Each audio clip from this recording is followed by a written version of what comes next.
중환자실 특유의 소독약 냄새와 일정한 간격으로 울리는 기계음이 제 온몸을 짓눌렀습니다. 쇳소리가 섞인 남편의 숨소리는 금방이라도 멎을 것처럼 위태로웠어요. 평생을 같이 한 사람의 손을 잡았지만 싸늘한 냉기만이 제 손바닥으로 전해져 올 뿐이었죠. 한때 산이라도 옮길 것처럼 굳건했던 남편의 어깨가 앙상한 뼈대만 남아 하얀 환자복 아래에서 가냘프게 들썩이는 것을 보며 저는 마른 눈물을 삼켰습니다. 우리 부부가 함께 쌓아 올린 세월이 이렇게 허무하게 저물어가는 것 같아 가슴 한구석이 시리게 아려왔어요. 어머니, 잠시 눈이라도 좀 붙이세요. 이러다 어머니까지 쓰러지셔요. 며느리 선영이가 제 어깨를 조심스럽게 감싸며 말했습니다. 착한 아이예요. 결혼하고 아이가 생기지 않아 소가리를 심하게 했지만 늘 제게는 살갑고 다정한 며느리였습니다. 하지만 요즘 들어 선영이의 얼굴에는 짙은 그늘이 드리워져 있었어요. 그저 시아버지가 위독해서 생긴 수심이라고 하기에는 어딘가 모르게 위태로워 보였죠. 저는 그런 며느리의 손을 마주 잡으며 작게 고개를 저었습니다. 괜찮다. 저 사람이 저렇게 고생하는데 내가 어찌 발 뻗고 잠을 자겠니? 너라도 가서 좀 쉬어라. 아니에요, 어머니. 저 괜찮아요. 선영이는 제 곁에 자리를 잡고 앉았지만 눈은 불안한 듯 복도 쪽을 향해 있었습니다. 아들 현우 녀석을 기다리는 것이겠죠. 회사 일 때문에 잠시 자리를 비운다던 녀석은 2시간이 넘도록 돌아오지 않고 있었습니다. 아비가 사경을 헤매는 이 와중에 도대체 무슨 일이 그리도 바쁜 것인지.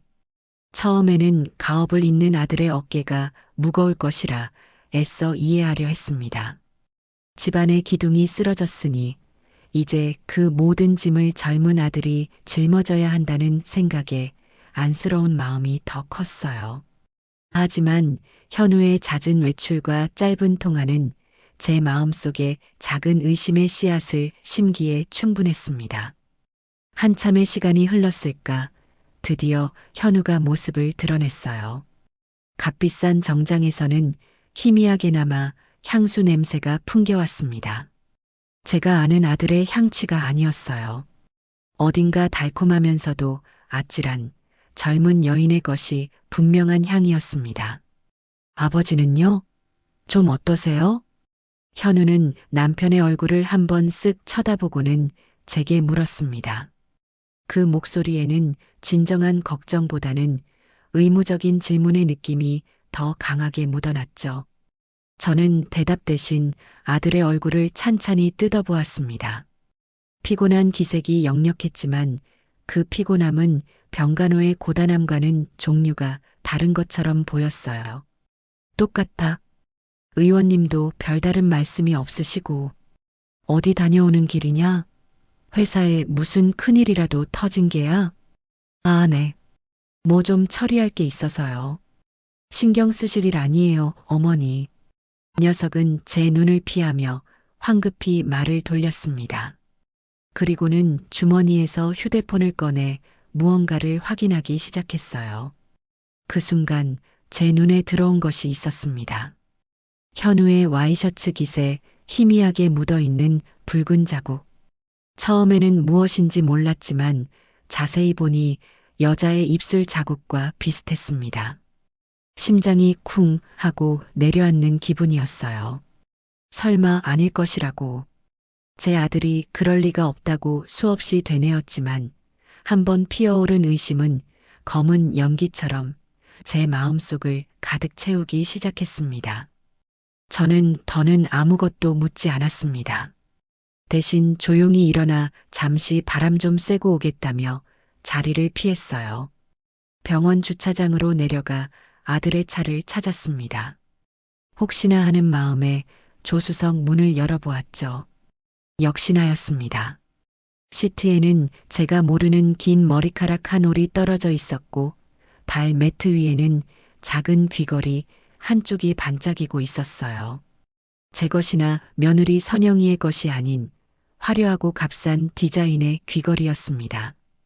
온몸의 피가 차갑게 식는 것 같았습니다. 남편은 병상에서 죽음과 사투를 벌이고 있는데 아들은 다른 여자를 만나고 다닌다. 이 끔찍한 사실을 어떻게 받아들여야 할까요? 저는 차 문에 기댄 채 한참을 서 있었습니다. 분노와 배신감에 눈물이 쏟아질 것 같았지만 이를 악물고 참아냈어요. 지금은 울 때가 아니었습니다. 모든 것을 제 눈으로 똑똑히 확인하기 전까지는 섣불리 판단해서는 안 된다고, 어미인 제가 아들을 믿어주어야 한다고 스스로를 다독였습니다. 그날 이후 저는 현우의 행동을 유심히 살피기 시작했습니다. 녀석은 여전히 바쁘다는 핑계로 병원을 자주 비웠고 통화를 할 때면 늘 복도 구석으로 가 소리를 낮춰 이야기했어요. 그럴 때마다 며느리 선영이의 얼굴은 하얗게 질려갔죠. 아, 선영이도 무언가 알고 있구나. 하지만 차마 제게 말을 꺼내지 못하는 것이구나. 저는 짐작할 수 있었습니다. 어쩌면 저 약한 아이는 아들의 협박에 못 이겨 혼자서 모든 고통을 감내하고 있었을지도 모를 일입니다. 며칠이 지난 어느 날 오후 마침 현우가 또다시 급한 회의가 있다며 병원을 나섰습니다. 저는 선영이에게 잠시 남편을 부탁하고는 조용히 아들의 뒤를 쫓았어요. 택시를 타고 현우의 차를 따라가며 제발 제 의심이 틀렸기를, 아들이 정말 회사로 향하는 것이기를 간절히 기도했습니다. 하지만 제 바람은 무참히 짓밟혔습니다. 현우의 차가 멈춘 곳은 회사가 아닌 강남의 한 고급 오피스텔 앞이었어요. 잠시 후 오피스텔 입구에서 젊고 화려한 차림의 여자가 나타나 현우의 차에 올라탔습니다. 멀리서 보아도 한눈에 들어오는 인형 같은 얼굴과 몸매. 제 아들이 저런 여자에게 빠져 가정을, 그리고 죽어가는 아비를 외면하고 있었던 겁니다. 두 사람이 탄 차는 근처의 고급 레스토랑으로 향했습니다.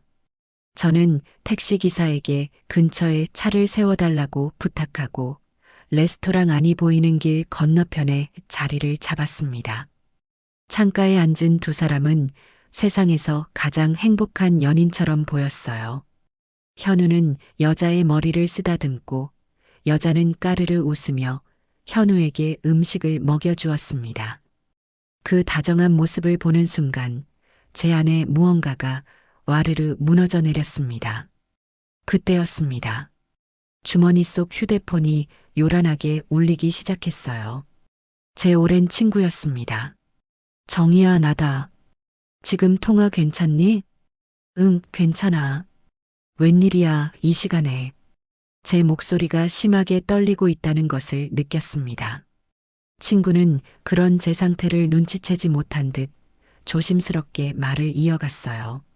저기, 내가 지금 너한테 할 말이 있는데 이걸 말해야 하나 말아야 하나 한참을 고민했어.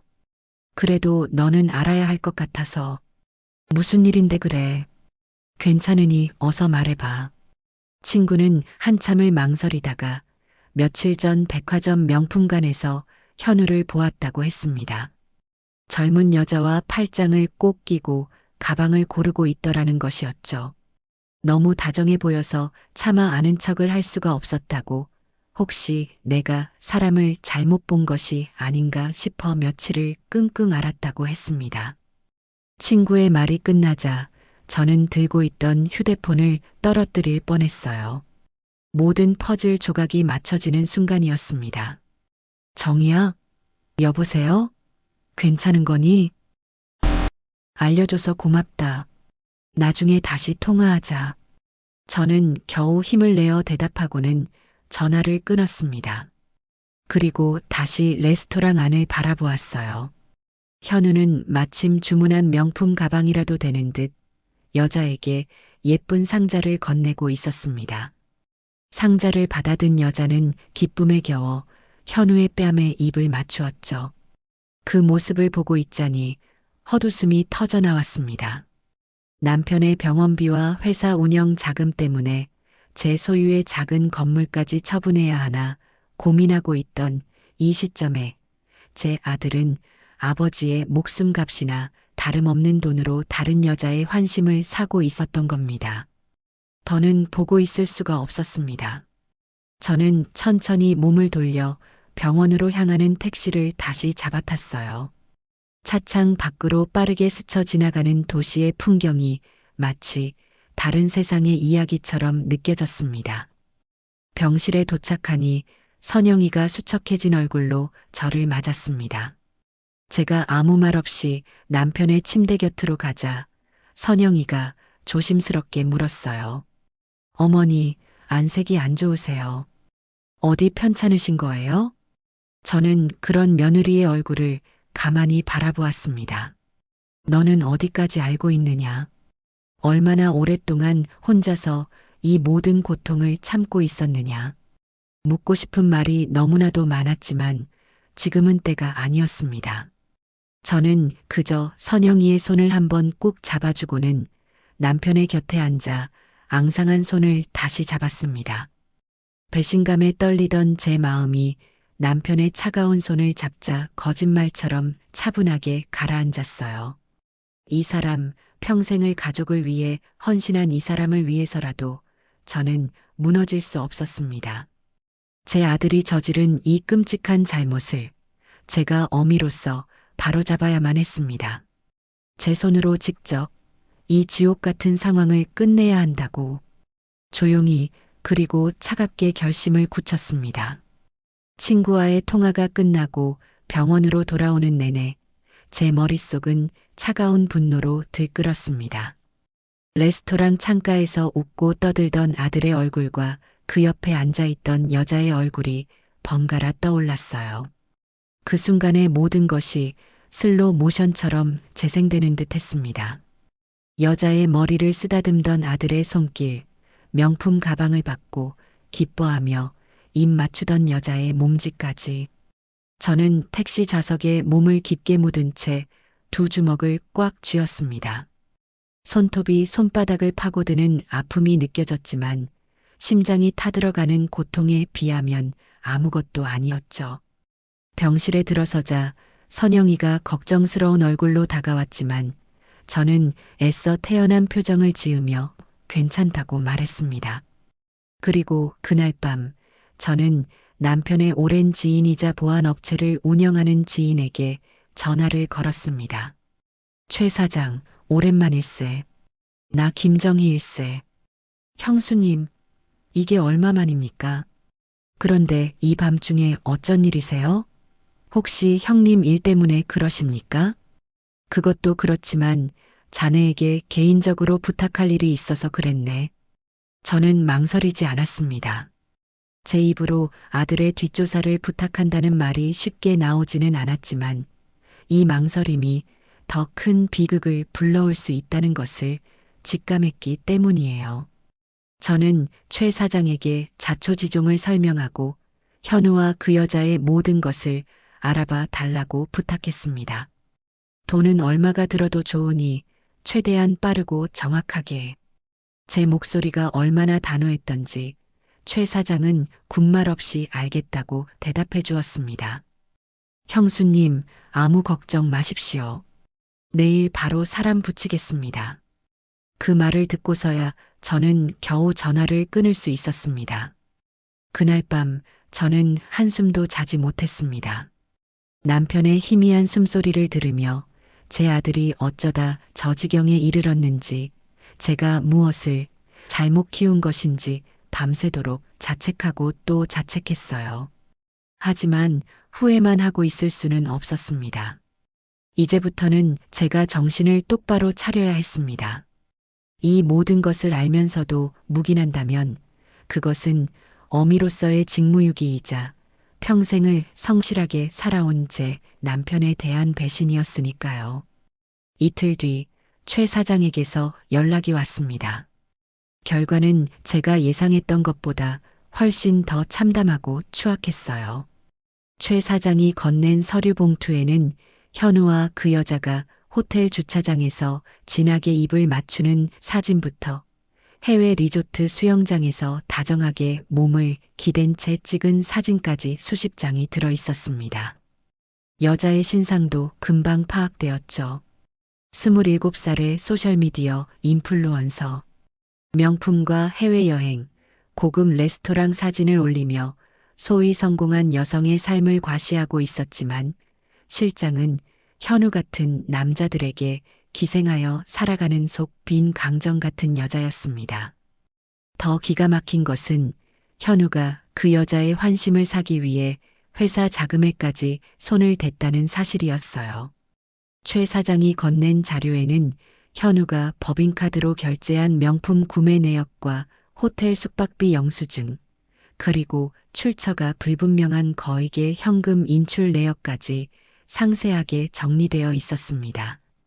형수님, 이현우 사장이 지난 반년 동안 회사 돈으로 저 여자에게 쓴 돈이 자그마치 3억이 넘습니다. 해외 출장 간다고 하고는 저 여자와 밀월 여행을 다녀온 것도 여러 차례고요. 저는 서류를 쥔 채 손을 부들부들 떨었습니다.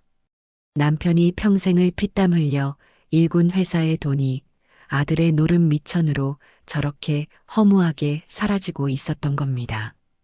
저는 최 사장에게 고맙다는 인사를 하고 봉투를 가방 깊숙이 넣었습니다. 증거는 충분했어요. 이제 아들에게 마지막 기회를 줄 차례였습니다. 저는 일부러 선영이를 집으로 보내 쉬게 하고 현우에게 전화를 걸어 지금 당장 병원으로 오라고 했습니다. 제 목소리가 평소와 다르다는 것을 느꼈는지 현우는 군말 없이 30분 만에 병실로 달려왔어요. 어머니, 무슨 일이세요? 아버지 상태가 갑자기 안 좋아지신 거예요? 저는 대답 대신 녀석을 병원 옥상으로 데리고 올라갔습니다. 차가운 밤바람이 제 뺨을 스쳤지만 오히려 정신이 맑아지는 기분이었어요. 저는 잠시 도시의 야경을 바라보다가 천천히 입을 열었습니다. 현우야, 너에게 아비는 어떤 사람이냐? 그리고 이 어미는, 네 아내 선영이는 또 어떤 존재인 게야? 어머니, 갑자기 무슨 말씀이세요? 묻는 말에나 대답해. 지금 네 눈에 우리 가족이 보이기는 하는 거니? 제 차가운 음성에 현우는 당황한 기색이 역력했습니다. 하지만 녀석은 여전히 제 눈을 피하며 변명하기에 급급했죠. 어머니, 제가 요즘 회사 일 때문에 얼마나 힘든지 모르셔서 그래요. 아버지 쓰러지시고 모든 짐이 저한테 몰리니까 저도 죽을 맛이라고요. 그 말을 듣는 순간 저는 더 이상 참을 수가 없었습니다. 그래서 그 힘든 짐을 덜기 위해 다른 여자 품에 안겨서 위로라도 받았다는 게냐? 제 고함에 현우의 얼굴이 하얗게 굳었습니다. 어머니, 그게 무슨... 말을 더듬는 녀석을 향해 저는 가방에서 사진 몇 장을 꺼내 던졌습니다. 바닥으로 흩어지는 사진들을 본 현우의 눈이 경악으로 물들었어요. 이래도 발뺌할 셈이야? 네 아비가 병상에서 죽어가고 있는데 그 돈으로 젊은 여자의 명품 가방이나 사주고 호텔을 드나드는 게 네가 말하는 가장의 무게라는 것이냐? 어머니, 이건 오해세요. 저 여자는 사업상 만나는 파트너일 뿐이라고요. 뻔뻔한 변명에 실소마저 터져 나왔습니다. 저는 현우에게 한 걸음 더 다가가 싸늘하게 말했어요. 좋다. 마지막 기회를 주마. 지금 당장 그 여자애 정리하고 네 가정으로 돌아와. 그리고 아버지 돌아가시는 날까지 여기서 속죄하는 마음으로 간호해. 그렇게만 한다면 어미인 내가 오늘 본 것은 전부 묵어주겠다. 제 말에 현우는 잠시 흔들리는 듯 보였습니다. 하지만 그것도 잠시, 녀석은 이내 고개를 들고 제게 말했죠. 어머니, 시간을 좀 주세요. 제가 다 알아서 정리할게요. 회사에 정말 중요한 계약이 걸려 있어서 제가 이렇게 발이 묶여 있으면 다 망가진다고요. 그 순간 제 휴대폰이 짧게 울렸습니다. 최 사장이 보낸 문자 메시지였어요. 거기에는 현우와 그 내연녀의 이름으로 예약된 동남아행 비행기 티켓 사진이 첨부되어 있었습니다. 출발은 바로 오늘 밤 11시. 모든 희망과 기대가 산산조각 나는 순간이었습니다. 저는 더 이상 아무 말도 하지 않았습니다. 이 아들은 이미 제 아들이 아니었습니다. 아비의 목숨보다 자신의 쾌락과 욕망이 더 중요한 짐승일 뿐이었죠. 그래, 네가 알아서 하려무나. 다만 오늘 네가 한 선택을 평생 후회하게 될 것이라는 것만 알아둬라. 저는 차갑게 말하고 옥상을 내려왔습니다. 병실로 돌아오니 남편의 상태가 급격히 나빠져 있었어요. 의사와 간호사들이 분주하게 움직이고 있었고 모니터의 수치는 위태롭게 오르내리고 있었습니다. 의사가 저를 조용히 불러 마음의 준비를 하라고 말했습니다. 저는 고개를 끄덕이고 남편의 침대 곁으로 다가갔어요. 그리고는 거친 숨을 몰아쉬는 남편의 손을 꼭 잡았습니다. 제 눈에서는 눈물 한 방울 나오지 않았어요. 대신 저는 남편의 귓가에 조용히 속삭였습니다. 여보, 이제 고생 그만하고 편히 가세요. 남은 일은 제가 다 알아서 할게요. 당신 이름에 먹칠한 놈, 제가 반드시 바로잡아 놓을게요. 아무 걱정 말고 먼저 가서 편히 쉬고 계세요. 제 말이 들렸던 걸까요? 남편은 제 손을 미약하게 한번 쥐고는 이내 길고 평온한 숨을 내쉬며 조용히 눈을 감았습니다. 평생의 동반자를 떠나보내는 그 순간 제 마음속에는 슬픔보다 더 큰 어떤 결심이 자리 잡고 있었습니다. 복수라고 하기에는 너무나도 성스러운 정의 구현이라는 이름의 차가운 결심이었습니다. 남편의 장례식은 아들의 가증스러운 위선으로 가득 찬 한편의 연극과도 같았습니다. 현우는 상주랍시고 영정사진 앞에서 목 놓아 울부짖으며 조문객들의 등을 두드리게 했습니다. 아비의 임종조차 지키지 못한 녀석이 슬픔에 겨워 몸도 제대로 가누지 못하는 연기를 하는 것을 보고 있자니 속에서 천불이 끓어올랐어요. 하지만 저는 묵묵히 제 자리를 지켰습니다. 슬픔에 잠긴 미망인의 역할을 충실히 해내면서 차가운 눈으로 아들의 모든 위선을 하나하나 가슴에 새겼습니다. 선영이는 아무것도 모른 채 그저 남편의 행동이 뒤늦은 회한과 죄책감 때문일 것이라 믿는 듯 슬픈 눈으로 현우의 등을 쓸어주고 있었죠. 저 가여운 아이를 위해서라도 저는 이 연극을 서둘러 끝내야만 했습니다. 장례 절차를 모두 마치고 며칠이 흐른 뒤 저는 선영이를 집으로 불렀습니다. 오랜만에 돌아온 집은 남편의 온기가 사라져 낯설고 휑하게 느껴졌어요. 저는 선영이를 거실 소파에 앉히고 따뜻한 차를 한 잔 내주었습니다. 아무 말 없이 차를 마시는 며느리의 얼굴은 여전히 수심으로 가득 차 있었죠. 저는 잠시 망설이다가 최 사장에게서 받은 서류 봉투를 테이블 위에 올려놓았습니다. 선영아, 이걸 한번 보렴. 선영이는 의아한 표정으로 봉투를 열었습니다. 그리고 그 안에 담긴 사진들을 보는 순간 아이의 얼굴이 새하얗게 질리기 시작했어요.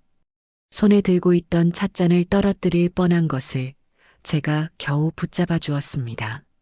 선영이의 동그란 눈에서는 이내 굵은 눈물방울이 쉴 새 없이 흘러내렸습니다.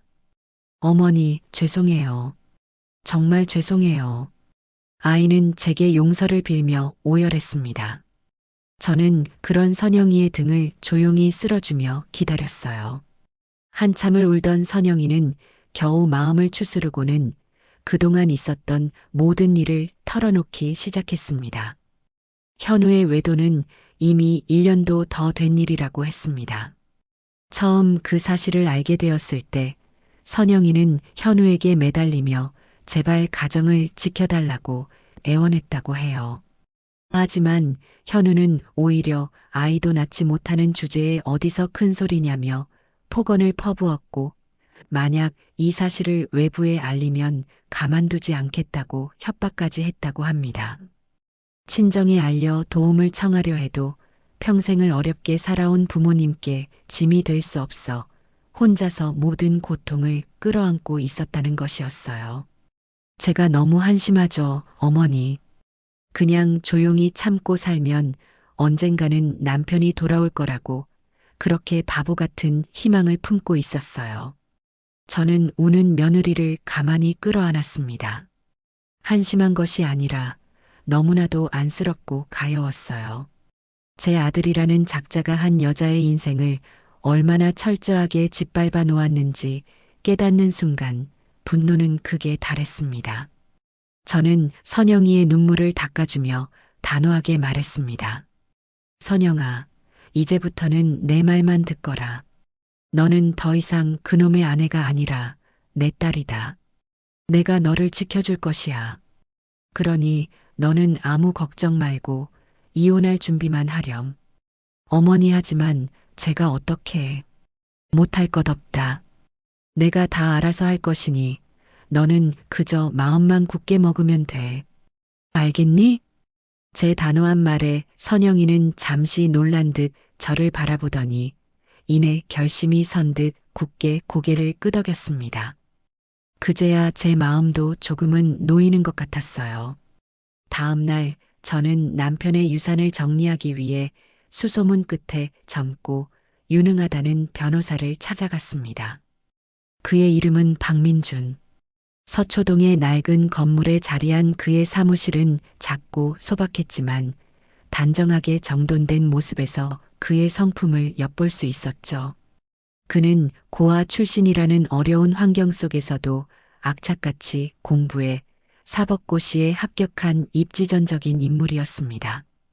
그래서인지 그는 저처럼 힘없고 억울한 사람들의 사연에 더 깊이 공감하는 듯 보였어요. 어머님, 그동안 마음고생이 정말 심하셨겠습니다. 제 이야기를 모두 들은 박 변호사는 마치 자기 일처럼 분노하며 저를 위로했습니다. 그의 진심 어린 눈빛에서 저는 깊은 신뢰를 느낄 수 있었어요. 저는 그에게 제가 가진 모든 증거를 보여주며 아들 현우를 상대로 한 완벽한 법적 대응을 준비해달라고 요청했습니다. 우선 남편의 유산과 회사 지분을 모두 제 앞으로 돌려 현우의 돈줄을 완벽하게 차단하고 동시에 선영이의 이혼 소송을 준비해서 최대한의 위자료와 재산 분할을 받아낼 수 있도록 해달라고요. 걱정 마십시오, 어머님. 제가 가진 모든 능력을 동원해서 어머님과 며느님의 억울함을 풀어드리겠습니다. 이현우 씨가 저지른 행동은 명백한 유책 사유에 해당하며 회사 자금 횡령은 형사처벌까지 가능한 중범죄입니다. 박 변호사의 확신에 찬 말을 들으니 어지러웠던 머릿속이 명쾌하게 정리되는 기분이었습니다. 그는 즉시 필요한 서류들을 준비하고 법적인 절차들을 하나하나 알기 쉽게 설명해 주었어요. 그의 도움으로 저는 남편 명의의 모든 재산을 합법적으로 이전받는 절차에 착수했습니다. 또한 현우가 더 이상 회사 자금에 손을 댈 수 없도록 긴급 이사회를 소집하여 제 아들을 대표이사 직에서 해임하고 제가 그 자리를 대신하기로 결정했습니다. 이 모든 과정은 박 변호사의 치밀한 조언 아래 일사천리로 진행되었어요. 며칠 후 저는 박 변호사와 함께 선영이를 다시 만났습니다. 박 변호사는 선영이에게 이혼 소송 절차와 앞으로 우리가 확보해야 할 증거들에 대해 차분하게 설명해 주었습니다. 처음에는 변호사라는 존재 자체를 어려워하던 선영이도 자신을 진심으로 위하는 박 변호사의 따뜻한 태도에 조금씩 마음을 여는 듯 보였어요. 김선영 씨, 더 이상 혼자서 아파하지 마세요. 이제 저희가 함께 싸워드릴 겁니다. 선영 씨는 그냥 잃어버렸던 자신의 인생을 되찾을 준비만 하시면 됩니다. 박 변호사의 격려에 선영이의 눈시울이 다시 붉어졌습니다. 하지만 그 눈물은 이전의 절망과 슬픔의 눈물이 아닌 새로운 희망과 용기의 눈물처럼 보였습니다. 저는 두 사람의 모습을 흐뭇하게 바라보며 반격의 칼날이 잘 벼려지고 있음을 직감했습니다. 이제 아들이 동남아의 낙원에서 흥청망청 돌아오기만 하면 이 모든 것을 끝낼 수 있을 겁니다. 남편의 장례식장에서 보았던 아들의 위선적인 눈물을 이번에는 진짜 피눈물로 바꿔줄 차례였으니까요. 일주일간의 달콤한 여행을 마치고 돌아온 현우는 제게 전화를 걸어왔습니다. 목소리에는 일말의 죄책감도 없이 오직 짜증과 불만만이 가득 차 있었죠. 어머니, 회사 법인카드가 정지되었던데 무슨 일이에요? 그리고 제 대표이사 직인을 왜 마음대로 가져가세요? 뻔뻔함이 하늘을 찌르는 그 목소리에 저는 차분하게 대답했습니다. 할 말 있으니 집으로 들어오너라. 1시간쯤 지났을까 현우가 잔뜩 인상을 쓴 채 집으로 들어섰습니다. 거실 소파에 앉아있는 저를 보더니 다짜고짜 따지기 시작했어요. 어머니, 지금 이게 다 뭐예요? 아버지가 돌아가신 지 얼마나 되었다고 벌써부터 유산 문제로 이러시는 겁니까? 제가 장남이고 이 집안의 기둥인데 저를 이렇게 무시하시면 어떡해요? 저는 말없이 차를 한 모금 마시고는 현우를 똑바로 쳐다보았습니다. 네가 이 집안의 기둥이라고? 기둥은 진작에 썩어 문드러졌는데 내가 모르고 있었구나. 네 아비가 평생을 바쳐 세운 기둥을 좀먹은 게 바로 너라는 벌레인 줄도 모르고 말이다. 제 싸늘한 말투에 현우는 순간 말을 잃었습니다. 저는 테이블 위에 미리 준비해둔 서류들을 하나씩 펼쳐놓기 시작했어요. 현우와 내 연녀의 사진, 호텔 영수증, 명품 구매 내역, 그리고 회사 자금 횡령 내역이 담긴 회계 장부까지. 이게 다 뭔지 네 눈으로 직접 똑똑히 보거라. 네가 그동안 무슨 짓을 하고 다녔는지. 서류들을 확인한 현우의 얼굴은 하얗게 질리다 못해 파랗게 변해갔습니다. 동공은 걷잡을 수 없이 흔들렸고 입술은 바싹 말라붙어 있었죠. 어머니, 이건 다 조작된 거예요. 누가 어머니한테 이런 걸로 이간질을 하는 거예요. 조작? 그럼 네가 저 여자애랑 동남아에 가서 뒹굴다 온 것도 조작이라는 게냐? 네 아비가 숨을 거두던 그 시간에 네가 다른 여자와 놀아난 것도 거짓이라는 게냐? 제 호통의 현우는 결국 소파에 주저앉고 말았습니다. 모든 것을 알고 있다는 제 기세에 눌려 더 이상 변명할 엄두조차 내지 못하는 듯 보였어요. 저는 마지막 서류 봉투를 꺼내 녀석의 앞에 던졌습니다. 그 안에는 박 변호사가 작성한 이혼 소장과 재산분할 청구서, 그리고 위자료 지급 각서가 들어 있었죠. 선영이와 이혼해라. 그리고 이 서류에 적힌 대로 위자료와 재산을 지급해. 네가 살고 있는 아파트 명의도 선영이 앞으로 돌려놓고 그렇게만 한다면 네가 저지른 횡령죄는 눈 감아주마. 하지만 거부한다면 나는 당장 너를 검찰에 고발할 것이다. 선택은 네 몫이야. 제 말에 현우는 고개를 들고 저를 노려보았습니다. 어머니, 어떻게 저한테 이러실 수가 있어요?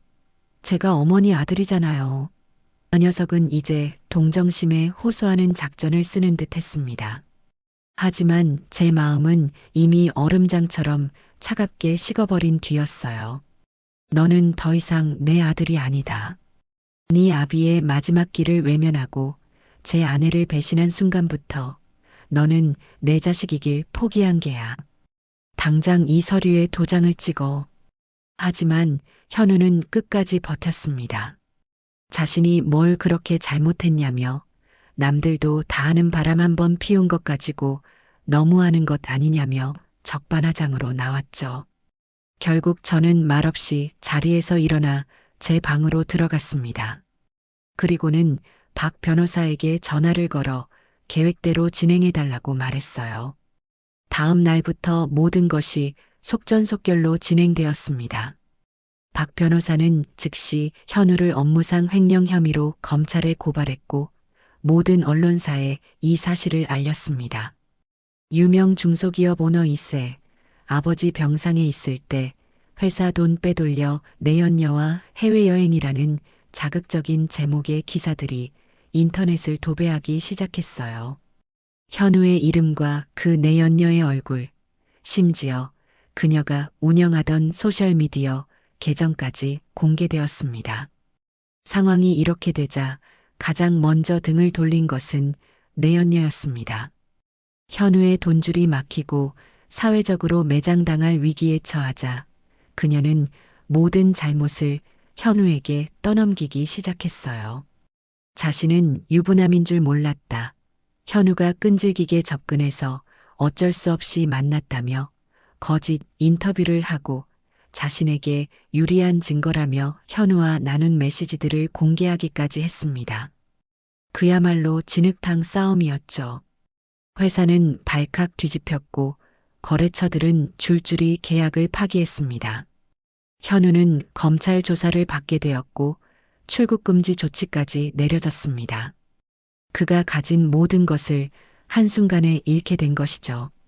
사면 초가에 몰린 현우는 결국 제게 다시 연락해 왔습니다. 전화를 받자 수화기 너머로 녀석의 처절한 울음소리가 들려왔어요. 어머니, 제가 잘못했어요. 제발 한 번만 용서해 주세요. 제발 고소 좀 취하해 주세요. 네. 저는 아무 대답도 하지 않았습니다. 그저 조용히 듣고만 있었죠. 한참을 울며불며 매달리던 현우는 제 반응이 없자 결국 모든 것을 포기한 듯 말했습니다. 알겠어요. 어머니 말씀대로 다 할게요. 이혼 서류 어디로 보내면 돼요? 모든 것은 제 뜻대로 되었습니다. 며칠 후 박 변호사의 사무실에서 현우와 마주 앉았습니다. 불과 열흘 전만 해도 세상을 다 가진 듯 오만하던 녀석은 이제 모든 것을 잃고 초라하게 무너져 내린 모습이었습니다. 현우는 아무 말 없이 제가 내민 모든 서류에 순순히 도장을 찍었습니다. 선영이에게 아파트와 상당한 액수의 위자료를 지급하고 향후 일체의 상속권을 포기하겠다는 각서까지. 모든 절차가 끝나고 저는 자리에서 일어났습니다. 단 한 번도 아들의 얼굴을 쳐다보지 않았어요. 사무실을 나서기 전 저는 마지막으로 한마디를 던졌습니다. 이것으로 너와 나의 인연은 끝이다. 이제부터는 네 인생, 네가 알아서 살아나가거라. 그 말을 끝으로 저는 뒤도 돌아보지 않고 사무실을 나왔습니다. 밖으로 나오자 기다리고 있던 선영이와 박 변호사가 저를 맞았습니다. 저는 선영이의 손을 꼭 잡으며 말해주었어요. 선영아, 이제 다 끝났다. 너는 자유야. 제 말에 선영이는 그 자리에 주저앉아 한참을 울었습니다. 그동안 억눌려왔던 모든 서름과 아픔을 토해내는 듯한 울음이었죠. 저는 그런 며느리를, 아니, 이제는 제 딸이 된 아이를 따뜻하게 안아주었습니다. 시련의 겨울은 끝났고, 이제 우리에게는 따스한 봄날이 찾아올 것이라 믿어 의심치 않았습니다. 이혼 서류에 도장이 찍히고 현우의 그림자가 법적으로 완벽하게 지워진 그날 이후로 선영이는 며칠 동안 깊은 잠에 빠져들었습니다. 마치 길고 긴 악몽에서 깨어난 사람처럼 아이는 세상 모르고 잠만 잤어요. 저는 그런 아이를 깨우지 않고 그저 조용히 이마에 땀을 닦아주고 얇은 이불을 덮어주었습니다. 그동안 얼마나 마음을 졸이고 얼마나 많은 밤을 눈물로 지새웠을까요? 짓눌렸던 모든 감정들이 한꺼번에 터져나와 아이를 잠의 세계로 이끈 것이겠지요. 저는 죽을 끓여 머리맡에 놓아두고 아이가 스스로 일어날 때까지 묵묵히 기다려 주었습니다. 그것이 제가 해줄 수 있는 유일한 위로라고 생각했어요. 나흘 만에 잠에서 깨어난 선영이는 퉁퉁 부은 얼굴로 저를 보며 멋쩍게 웃었습니다. 어머니, 제가 너무 오래 잤죠.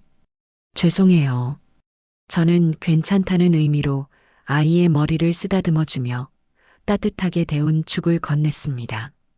선영이는 말없이 죽을 받아먹기 시작했어요. 한 그릇을 다 비우고 나서야 아이는 비로소 주변을 둘러보았습니다. 이곳은 제가 혼자 살고 있는 집의 작은 방이었죠.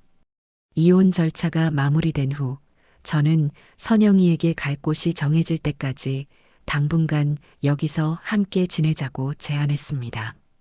아이는 처음에는 괜찮다며 사양했지만 제 고집을 꺾지는 못했죠.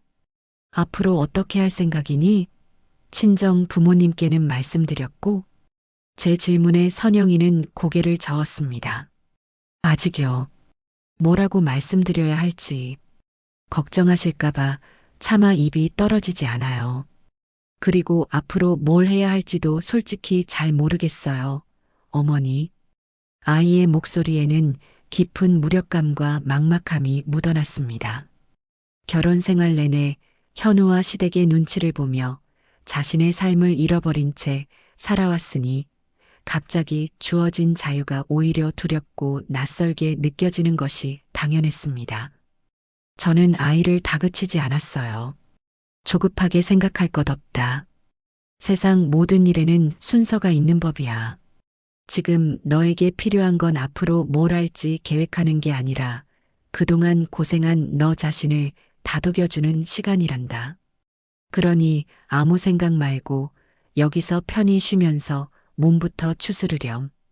그날부터 저와 선영이의 조용한 동거가 시작되었습니다. 저는 아이에게 어떤 것도 강요하지 않았습니다. 그저 묵묵히 곁을 지켜주었죠. 아침이면 함께 산책을 하고 점심에는 맛있는 음식을 만들어 먹었습니다. 저녁에는 거실에 마주 앉아 텔레비전을 보거나 제가 젊었을 적 이야기를 들려주기도 했어요. 현우에 대한 이야기는 단 한마디도 꺼내지 않았습니다. 마치 처음부터 그런 사람은 세상에 없었다는 듯이 선영이도 더 이상 과거의 일로 눈물 짓지 않았습니다. 아이는 제 옆에서 조금씩 안정을 되찾아갔고 어두웠던 얼굴에도 서서히 옅은 미소가 번지기 시작했어요. 그러던 어느 날 오후 현우와 살던 아파트에 남아있는 선영이의 짐을 정리하러 함께 가게 되었습니다. 이제는 법적으로 완벽한 선영이의 집이 된 곳이었지만 아이는 그곳에 들어서는 것을 무척이나 망설였죠. 현관문을 열자 차갑고 퀴퀴한 공기가 우리를 맞았습니다. 현우가 떠난 후 한 번도 사람의 손길이 닿지 않은 듯 집안은 온통 먼지로 뒤덮여 있었습니다. 우리는 말없이 짐을 정리하기 시작했어요. 선영이가 결혼할 때 해왔던 옷가지와 그릇, 책들을 상자에 담았습니다. 그때 창고 구석에서 먼지를 뒤집어 쓴 낡은 상자 하나를 발견했습니다. 이게 뭐니? 아, 이건. 선영이가 상자를 열자 그 안에는 낡은 제빵 도구들과 손때 묻은 레시피 북들이 가득 들어 있었습니다. 결혼 전 작은 케이크 가게를 여는 것이 꿈이었던 아이가 쓰던 물건들이었죠. 선영이는 낡은 레시피 북을 펼쳐들고는 한참 동안 말없이 페이지를 넘겼습니다. 삐뚤빼뚤한 글씨로 적어 내려간 레시피들과 그 옆에 그려진 어설픈 케이크 그림들을 보는 아이의 눈빛이 미세하게 흔들리고 있었어요. 그 눈빛 속에서 저는 희미한 그리움과 아쉬움, 그리고 아직 꺼지지 않은 작은 불씨를 보았습니다. 너 이거 배울 때 참 즐거워 보였는데 밤늦게까지 오븐 앞에서 떠날 줄을 모르고 제 말에 선영이는 희미하게 웃으며 대답했습니다. 그랬었죠. 그때는 정말 시간 가는 줄도 몰랐어요. 이걸로 사람들을 행복하게 해주는 게 제 꿈이었는데 다 잊고 살았네요. 아이의 목소리 끝이 살짝 떨리는 것을 저는 놓치지 않았습니다. 집으로 돌아오는 차 안에서 저는 선영이에게 넌지시 물었습니다. 선영아, 다시 시작해보는 건 어떻겠니? 아직 늦지 않았어. 네가 정말 하고 싶은 일이라면 이제는 남 눈치 보지 말고 한번 해보는 거야. 제가 잘할 수 있을까요? 너무 오래 손을 놓아서 다 잊어버렸을 텐데. 해보지도 않고 어떻게 알아? 넘어지면 다시 일어서면 되고 잘 안 되면 다시 배우면 되지. 이 어미가 옆에서 도와줄 테니 걱정 말고 용기를 내보렴. 다음 날 저는 백화점으로 나가 최신형 오븐과 최고급 제빵 도구들을 한 세트 구입했습니다. 그리고는 집으로 배달된 물건들을 선영이 앞에 내밀었죠. 네 새로운 시작을 응원하는 내 선물이다. 선영이는 커다란 오븐을 보며 한참을 망설이는 듯 하더니 이내 제 손을 꼭 잡으며 말했습니다. 어머니, 정말 감사해요. 한번 해볼게요. 그날부터 저희 집 주방은 선영이의 작업실이 되었습니다. 처음에는 모든 것이 서툴렀어요.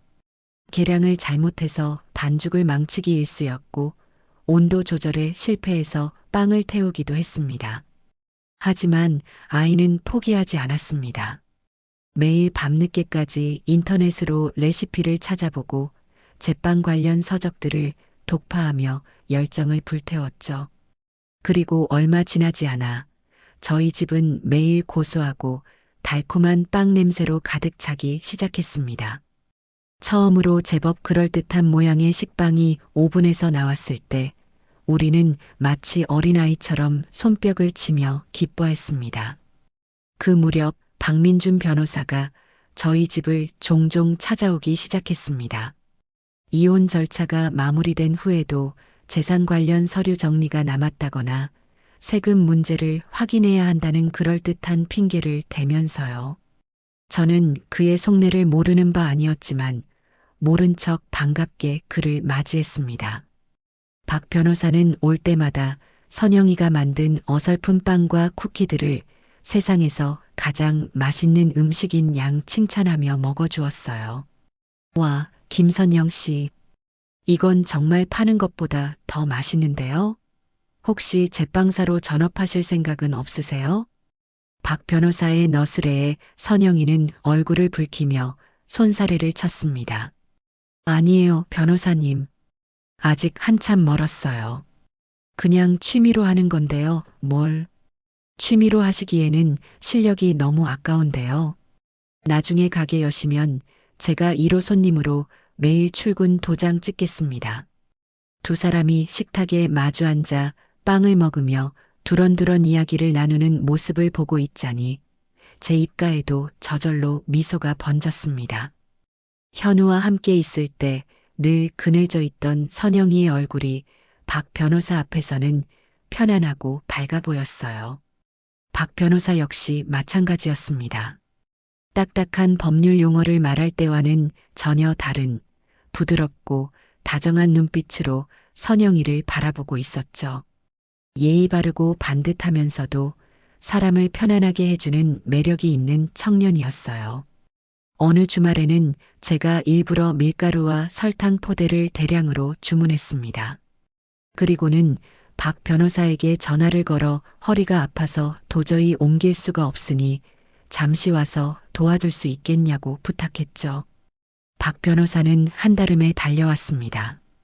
그는 군소리 없이 묵직한 포대들을 창고로 옮겨주었고 그 모습에 선영이는 어쩔 줄 몰라 하며 시원한 음료수를 건넸습니다. 변호사님, 정말 감사해요. 저희 때문에 주말인데 쉬지도 못하시고. 별 말씀을요. 어머님과 선영 씨를 위해서라면 이 정도는 아무것도 아닙니다. 땀을 닦으며 환하게 웃는 박 변호사의 얼굴에서 저는 진심을 읽을 수 있었습니다. 그는 선영이에게 어떤 흑심을 품고 접근하는 것이 아니었어요. 그저 순수하게 아이를 위하고 돕고 싶어 하는 마음이 전부였죠. 두 사람은 창고 정리를 마친 후 나란히 툇마루에 앉아 음료수를 마셨습니다. 석양을 배경으로 조용히 이야기를 나누는 두 사람의 모습이 마치 한 폭의 그림처럼 다정하고 평화로워 보였습니다. 저는 그 모습을 조용히 지켜보며 제 가여운 딸 선영이에게도 드디어 새로운 봄이 찾아오고 있음을 직감했습니다. 과거의 상처를 딛고 아이는 이제 새로운 꿈과 새로운 인연을 향해 조심스럽게 첫 발을 내딛고 있었습니다. 저는 두 사람 사이의 풋풋한 기류를 진작부터 눈치채고 있었습니다. 박 변호사가 저희 집에 오는 횟수가 잦아질수록 선영이의 웃음소리는 더욱 커져만 갔어요. 법률 자문이라는 핑계는 이제 누가 봐도 어색할 정도였죠. 저는 이 착하고 반듯한 두 젊은이가 서로에게 좋은 인연이 될 수 있을 거라는 확신이 들었습니다. 그래서 알게 모르게 두 사람이 함께할 시간을 만들어주기 위해 은근슬쩍 다리를 놓기 시작했어요.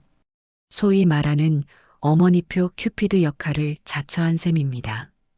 어느 날 오후 선영이가 새로 개발한 레몬 케이크를 오븐에서 막 꺼냈을 때 저는 타이밍을 놓치지 않고 박 변호사에게 전화를 걸었습니다.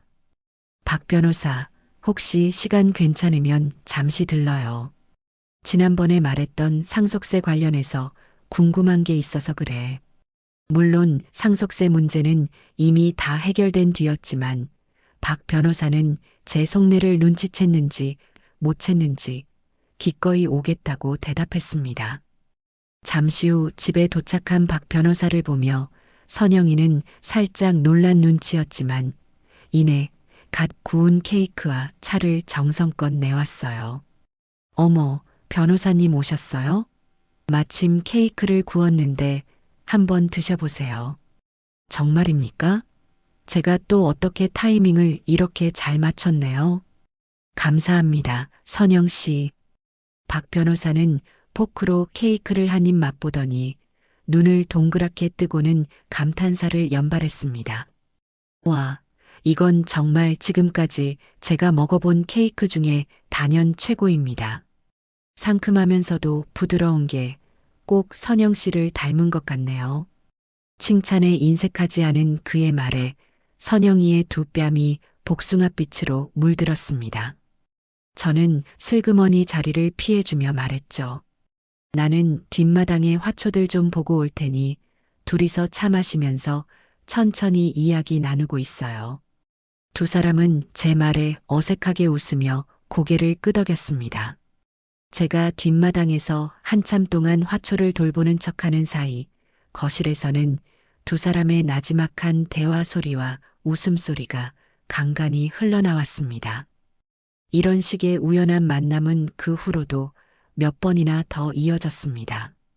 복잡한 세무 서류를 검토해달라는 핑계로 두 사람을 식탁에 마주 앉히기도 하고 무거운 장을 봐야 한다며 박 변호사의 차를 빌려 함께 마트에 다녀오기도 했어요. 처음에는 어색해하던 두 사람도 함께하는 시간이 길어지면서 눈에 띄게 가까워졌습니다. 그들은 서로의 어린 시절 이야기부터 각자가 가진 소박한 꿈에 대한 이야기까지 많은 것을 공유하기 시작했어요.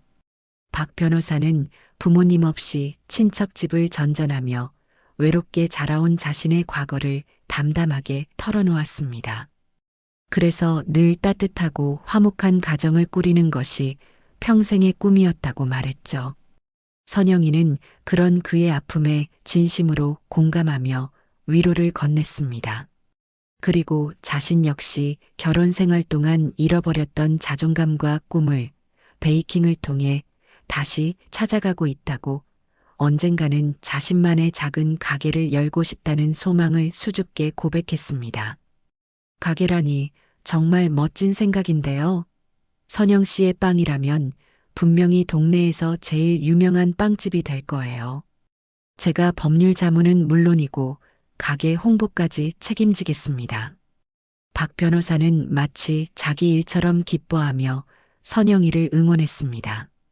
그 모습을 지켜보던 저는 두 사람의 대화를 듣고 결심을 굳혔어요.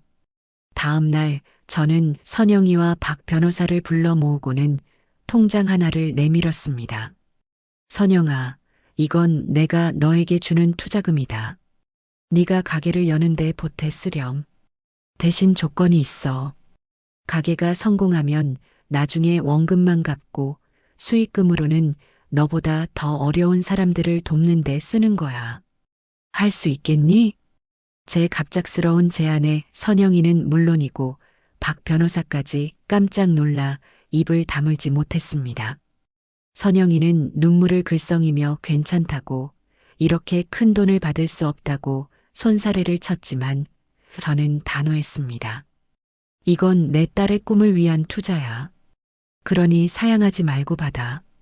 그리고 박 변호사는 우리 선영이 가게 여는 거 옆에서 잘 좀 도와줘요. 상가 계약부터 인테리어까지 법적으로나 실무적으로나 알아볼 게 많을 테니까. 제 말에 박 변호사는 듬직하게 대답했습니다. 어머님, 걱정 마십시오. 제가 모든 걸 걸고 선영 씨의 꿈이 이루어질 수 있도록 최선을 다해 돕겠습니다. 그날 이후 두 사람은 본격적으로 함께 카페 창업을 준비하기 시작했습니다. 주말이면 서울 근교의 상가들을 보러 다니고 저녁이면 머리를 맞대고 인테리어 시안을 고민했습니다. 함께 발품을 팔고 의견을 나누는 과정에서 두 사람의 감정은 더욱 깊어졌죠. 이제는 서로를 바라보는 눈빛에서 존중과 신뢰를 넘어선 따뜻한 애정이 느껴졌습니다. 그리고 마침내 아담하고 햇살이 잘 드는 완벽한 가게 자리를 계약한 그날 저녁, 박 변호사가 사뭇 진지한 얼굴로 저를 찾아왔습니다. 그는 제 앞에 조용히 무릎을 꿇고는 떨리는 목소리로 입을 열었어요. 어머님, 드릴 말씀이 있습니다. 무슨 일인데 이렇게 무릎까지 꿇고 그러나. 어서 일어나게. 아닙니다. 이 말씀은 꼭 이렇게 드려야 할 것 같습니다. 박 변호사는 깊게 숨을 한번 들이쉬고는 제 눈을 똑바로 바라보며 말했습니다. 어머님, 제가 감히 선영 씨를 마음에 품어도 되겠습니까? 부모 없이 자라 따뜻한 가정이 어떤 것인지 모르고 살았습니다. 어머님과 선영 씨를 보며 처음으로 가족의 온기를 느꼈습니다. 부족한 저이지만 선영 씨가 다시는 상처받지 않도록 세상에서 가장 행복한 여자로 만들어주고 싶습니다. 제가 평생 선영 씨를 아끼고 지켜줄 수 있도록 허락해 주십시오. 그의 눈에는 한치의 거짓도 없는 진심이 가득 담겨 있었습니다. 고아로 자라온 그의 외로움과 따뜻한 가정을 향한 그의 간절한 열망이 제 가슴에 고스란히 전해져 왔어요. 저는 그의 두 손을 따뜻하게 잡아주며 말했습니다. 박 변호사, 아니, 이제는 민준이라고 불러도 되겠지? 자네의 그 마음, 내가 모를 리 없네. 우리 선영이 아픔이 많은 아이야. 그런 선영이의 상처까지 보듬어주고 진심으로 아껴줄 수 있는 사람이라면 나는 더 바랄 게 없다네. 우리 선영이를 그리고 나의 딸을 자네에게 부탁하네. 제 허락에 민준 씨의 눈시울이 붉어졌습니다. 그는 제게 큰 절을 올리며 몇 번이고 감사하다고 말했습니다. 그날 밤 저희 세 사람은 함께 조촐한 축하 파티를 열었습니다. 선영이는 모든 상황을 알고 있었는지 붉어진 얼굴로 행복한 미소를 감추지 못했죠. 저는 두 사람의 모습을 흐뭇하게 바라보며 세상을 떠난 남편을 떠올렸습니다. 여보, 당신도 하늘에서 보고 있지요? 우리에게 이렇게 좋은 아들이 새로 생겼답니다. 당신도 분명 기뻐할 거예요. 선영이의 작은 카페는 정의의 보금자리라는 이름으로 동네 어귀에 문을 열었습니다. 제 이름을 따서 지은 그 이름처럼 카페는 오가는 사람들에게 따뜻하고 아늑한 쉼터가 되어 주었어요. 선영이가 매일 아침 정성껏 구워내는 빵과 케이크는 금세 입소문이 났고 가게는 언제나 고소한 빵 냄새와 사람들의 기분 좋은 웃음소리로 가득 찼습니다. 앞치마를 두르고 손님들을 맞이하는 선영이의 얼굴에서는 과거의 그늘을 찾아볼 수 없었어요. 아이는 자신의 힘으로 일어서서 사람들에게 행복을 나눠주는 일을 통해 비로소 완전한 기쁨과 자신감을 되찾은 듯 보였습니다. 민준 씨는 그런 선영이의 곁을 든든하게 지켜주었습니다. 바쁜 변호사 업무에도 불구하고 그는 매일 저녁 가게 마감을 돕기 위해 들렀고 주말이면 함께 새로운 메뉴를 개발하거나 가게 홍보 전단지를 돌리기도 했어요. 두 사람은 연인이라기보다는 함께 미래를 만들어 나가는 동지처럼 보였습니다. 서로를 존중하고 아끼는 그 모습이 어찌나 예뻐 보이던지 저는 두 사람을 볼 때마다 입가에서 미소가 떠나질 않았습니다. 저 또한 소일거리 사마 가게에 나가 카운터를 보거나 서빙을 도우며 제2의 인생을 사는 듯한 활기를 느꼈죠. 모든 것이 평화롭고 행복하게만 흘러가던 어느 비 오는 날 오후였습니다. 그날따라 손님이 뜸한 가게 안에서 저희 세 사람은 창밖을 보며 조용히 차를 마시고 있었어요. 그때였습니다. 가게 문에 달린 작은 종이 딸랑 하고 울리며 누군가가 들어섰습니다. 흠뻑 젖은 채 고개를 푹 숙이고 들어선 남자의 모습에 저는 순간 제 눈을 의심했습니다. 남루한 행색, 덥수룩하게 자란 수염, 퀭한 눈. 제 아들 현우였습니다. 현우의 등장에 가게 안에 공기는 순간 얼어붙었습니다. 선영이는 들고 있던 찻잔을 놓칠 뻔했고 민준 씨는 즉시 자리에서 일어나 선영이의 앞을 막아서듯 섰습니다. 현우는 한참 동안 아무 말 없이 마치 다른 사람이 된 것처럼 자신감 넘치고 행복해 보이는 선영이의 모습을 멍하니 바라보았습니다. 그의 눈빛에는 후회와 그리움, 그리고 비참한 질투심이 뒤섞여 있었어요. 선영아. 한참 만에 현우가 쉰 목소리로 선영이의 이름을 불렀습니다. 그리고는 갑자기 우리 앞으로 다가와 그대로 바닥에 무릎을 꿇었습니다. 갑작스러운 그의 행동에 저와 선영이, 민준 씨는 물론이고 가게 안에 있던 몇 안 되는 손님들의 시선까지 모두 그에게로 쏠렸습니다. 선영아, 내가 잘못했다. 정말 미안해. 내가 정말 죽을 죄를 지었어. 제발 나 한 번만 용서해 주라. 우리 다시 시작하자. 응? 현우는 눈물을 쏟아내며 선영이의 발치에 매달렸습니다. 모든 것을 잃고 나서야 자신이 버린 것들이 얼마나 소중했는지 깨달은 모양이었죠. 하지만 그의 뒤늦은 후회는 너무나도 이기적이고 볼썽사나웠습니다. 선영이는 더 이상 그의 눈물에 흔들리는 약한 여자가 아니었어요.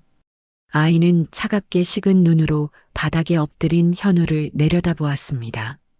그 눈빛에는 분노나 증오가 아닌 깊은 연민과 경멸이 담겨 있었어요. 일어나세요, 이현우 씨. 선영이의 목소리는 놀라울 정도로 차분하고 단호했습니다. 여기서 이러지 말고 일어나세요. 다른 손님들한테 피해주는 행동이에요. 선영아, 제발 내가 정말 다 잘못했어. 그 여자랑은 진작에 다 끝났어. 나는 너 없으면 안 돼. 우리가 함께한 세월이 있잖아. 제발 나에게 기회를 한 번만 줘. 기회? 선영이는 헛웃음을 터뜨렸습니다. 당신이 버린 게 뭔지 아직도 모르겠어요? 당신은 나 하나만 버린 게 아니에요. 당신은 임종을 앞둔 아버님의 마지막 순간을 버렸고, 당신을 믿었던 어머님의 믿음을 버렸고, 우리 가족 모두를 버렸어요. 당신과 나 사이에는 용서고 뭐고, 이제 아무것도 남아있지 않아요. 여긴 당신이 있을 곳이 아니니, 어서 돌아가세요.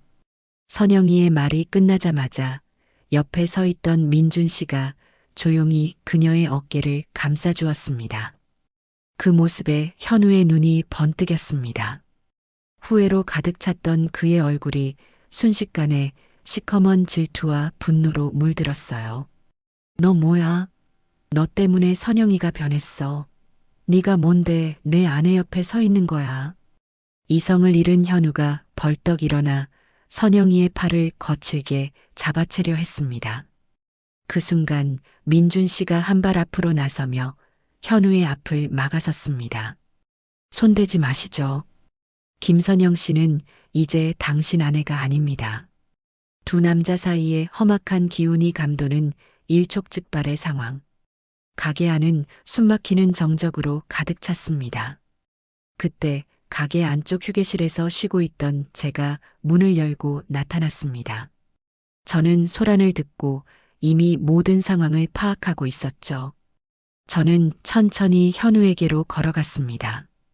제 등장에 현우는 움찔하며 저를 쳐다보았어요. 저는 그의 뺨을 올려다보며 크지 않지만 얼음처럼 차가운 목소리로 말했습니다. 내 딸 가게에서 지금 무슨 짓이냐? 제 목소리는 조용했지만 그 안에는 강철 같은 분노가 담겨 있었습니다. 내가 분명히 말했을 텐데.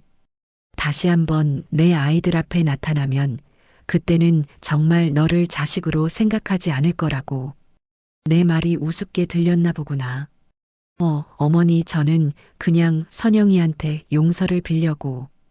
닥치거라. 네 더러운 입으로 내 딸의 이름을 함부로 올리지 마. 네가 빌어야 할 용서는 저 아이에게가 아니라 하늘에 계신 네 아비에게 빌어야 할 것이다. 썩 꺼지지 못해. 제 서슬퍼런 기세에 현우는 결국 아무 말도 하지 못하고 뒷걸음질 쳤습니다. 가게 안에 있던 모든 사람들이 숨을 죽인 채 우리를 지켜보고 있었죠. 저는 녀석을 가게 문 밖까지 노려보며 마지막 경고를 날렸습니다. 다음에 또다시 내 눈에 띄면 그때는 내가 네 남은 인생마저 완전히 망가뜨려 버릴 것이다. 명심해. 완전히 기가 꺾인 현우는 비에 젖은 생쥐꼴이 되어 비틀거리며 빗속으로 사라졌습니다. 저는 녀석의 비참한 뒷모습이 완전히 보이지 않을 때까지 차가운 눈으로 지켜보았습니다. 과거의 망령은 그렇게 완전히 떠나갔습니다. 제가 가게 안으로 돌아오자 선영이와 민준 씨가 걱정스러운 얼굴로 저를 바라보았습니다. 저는 언제 그랬냐는 듯 부드러운 미소를 지으며 두 사람의 손을 잡아주었어요. 괜찮다. 다 괜찮아. 이제 정말로 다 끝났어. 자, 어서 가게 문 닫고 다 같이 따뜻한 저녁이나 먹으러 가자꾸나. 제 말에 선영이의 눈에 다시금 눈물이 고였습니다. 하지만 그것은 슬픔의 눈물이 아닌 안도와 감사의 눈물이었죠.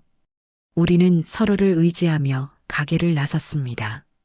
비는 어느새 그쳐 있었고 먹구름 사이로 희미한 저녁 노을이 비치고 있었습니다. 과거의 그림자를 완전히 걷어낸 우리 앞에는 이제 따뜻하고 찬란한 날들만이 펼쳐질 것이라 믿었습니다. 현우가 남긴 상처의 마지막 흔적이 빗물에 씻겨 내려간 후 우리의 시간은 비로소 온전한 평온 속에서 흐르기 시작했습니다. 계절은 소리 없이 옷을 갈아입었고 카페 앞 가로수는 연두빛 새싹을 틔웠다가 짙은 녹음으로 물들고 이내 울긋불긋한 빛으로 타오르다 앙상한 가지만을 남기기를 두어 번 반복했습니다. 그 시간 동안 선영이와 민준 씨의 사랑은 조용하지만 단단하게 뿌리를 내렸어요. 두 사람은 더 이상 과거의 아픔에 얽매이지 않았습니다. 대신 서로의 오늘을 보듬고 함께할 내일을 그리며 하루하루를 충실하게 살아냈죠. 저는 그저 두 아이가 만들어내는 따스한 풍경을 지켜보는 것만으로도 충분히 행복했습니다. 제 인생에 이보다 더한 평화가 있었을까 싶을 정도였어요. 어느덧 두 사람이 만난 지 3년째가 되던 해의 가을이었습니다. 추석을 며칠 앞둔 날 우리는 다 함께 거실에 모여 앉아 송편을 빚고 있었어요. 하얀 쌀 반죽에 깨와 꿀을 채워 넣는 선영이의 손길은 야무졌고 그 옆에서 어설픈 솜씨로 송편을 빚는 민준 씨의 모습은 연신 웃음을 자아냈습니다. 못생긴 송편을 빚으면 못생긴 딸을 낳는다는 제 놀림에 민준 씨는 일부러 더 투박하고 커다란 송편을 빚으며 너스레를 떨었죠. 저는 선영 씨만 닮은 예쁜 딸 낳을 거라 괜찮습니다. 그 말에 선영이는 쑥스러운 듯 민준 씨의 옆구리를 쿡 찔렀고 저는 두 아이의 풋풋한 모습에 소리내어 웃었습니다. 명절이라는 것이 이렇게나 따뜻하고 정겨운 것이었는지 저는 까맣게 잊고 살았습니다. 남편이 살아있을 때도 현훈애와 함께 보냈던 그 어떤 명절도 지금처럼 충만하고 행복하지는 않았어요. 그날 밤 선영이가 잠든 것을 확인하고 저는 마당에서 달을 보고 있던 민준 씨에게 다가갔습니다. 민준아, 춥지 않으냐? 어서 들어가서 자거라. 제 말에 민준 씨는 뒤를 돌아보며 부드럽게 미소 지었습니다. 어머님, 잠시만요. 달이 참 밝아서요. 우리는 나란히 툇마루에 앉아 한참 동안 말없이 밤하늘을 올려다보았습니다. 보름이 가까워진 달은 온 세상을 은은하게 비추고 있었죠. 정적을 깬 것은 저였습니다. 너는 우리 선영이와 앞으로 어떻게 할 생각이니? 평생 그렇게 연애만 할 셈은 아닐 테지. 제 질문은 꽤나 직접적이었지만 이제는 물어야 할 때라고 생각했습니다. 민준 씨는 제 질문을 예상했다는 듯 조금도 당황하지 않고 차분하게 대답했어요. 어머님, 사실은 오래전부터 선영 씨에게 제 마음을 전하고 싶었습니다. 제 아내가 되어달라고, 제 가족이 되어달라고 청혼하고 싶었어요. 그의 목소리는 진지했습니다. 하지만 망설였습니다. 선영 씨에게는 시간이 더 필요할 거라고 생각했어요. 과거의 상처가 너무 깊어서 결혼이라는 제도가 또다시 그 사람을 힘들게 할 수도 있겠다는 두려움이 앞섰습니다. 선영 씨가 온전히 행복해질 준비가 되었을 때, 그때 말하고 싶었어요. 저는 그런 그의 속 깊은 마음에 또 한 번 가슴이 뭉클해졌습니다. 제 아들이었어야 할 사람이 바로 이런 사내였어야 했는데, 저는 그의 손을 가만히 잡으며 말해주었습니다. 선영이는 이미 다 준비가 되었어. 그 아이가 과거의 상처를 이겨내고 지금처럼 밝게 웃을 수 있는 건 모두 자네 덕분이야. 자네가 옆에서 묵묵히 믿어주고 기다려주었기 때문이지. 이제는 자네의 용기만 필요한 때일세. 더 이상 망설이지 말고 자네의 진심을 보여주렴. 제 눈을 가만히 바라보던 민준 씨의 눈빛이 결심으로 단단해지는 것을 볼 수 있었습니다. 그는 제게 깊이 고개를 숙이며 말했습니다. 어머님, 감사합니다. 용기를 주셔서 정말 감사합니다. 며칠 뒤 민준 씨는 제게 아주 특별하고 비밀스러운 계획을 털어놓았습니다. 선영이만을 위한 청혼을 준비하고 싶다는 것이었죠. 저는 기꺼이 그의 계획에 동참하기로 했습니다. 우리는 마치 첩보 영화라도 찍는 사람들처럼 선영이 몰래 약속 장소를 정하고 필요한 소품들을 준비하며 완벽한 하루를 계획했습니다.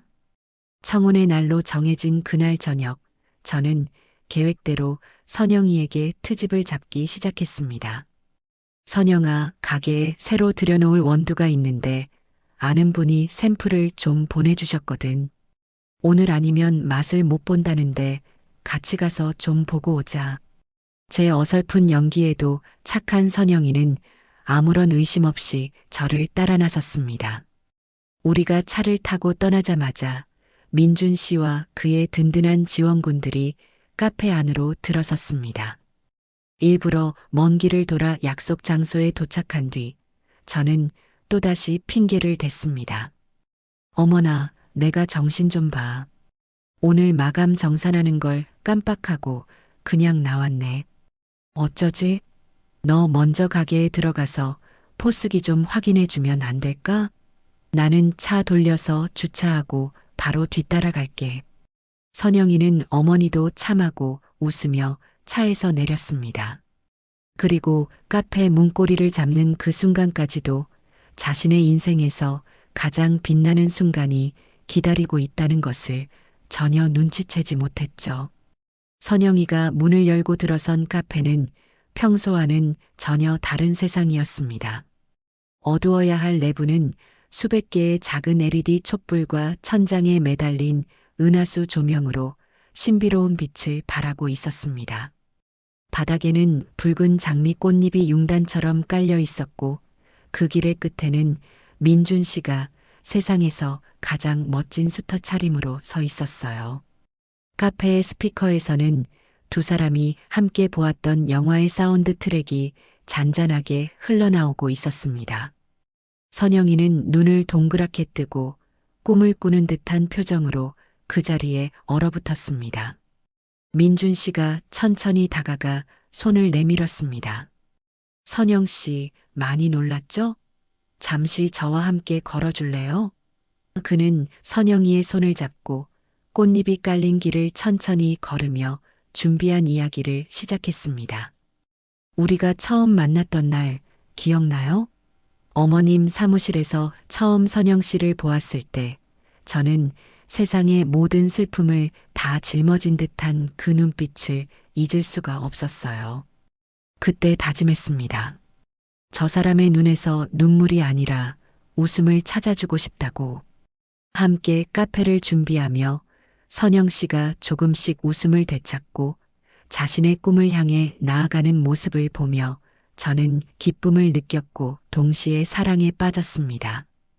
그의 목소리는 조금 떨리고 있었지만 그 어떤 말보다 진실하게 들렸습니다.